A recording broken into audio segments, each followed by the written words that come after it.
Welcome back to another technical deep dive here in the debug zone. Today we're tackling a big question and breaking it down with insights from other users.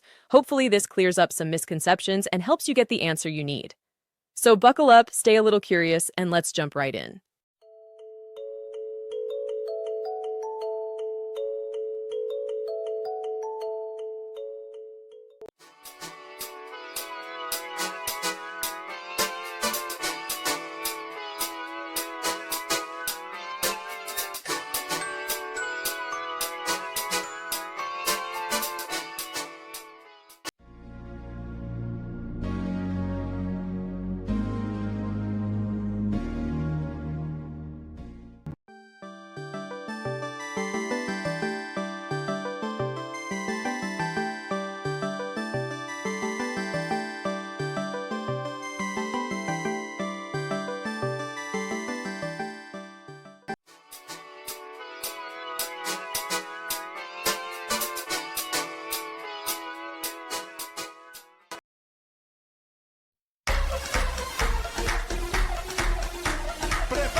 And that's a wrap.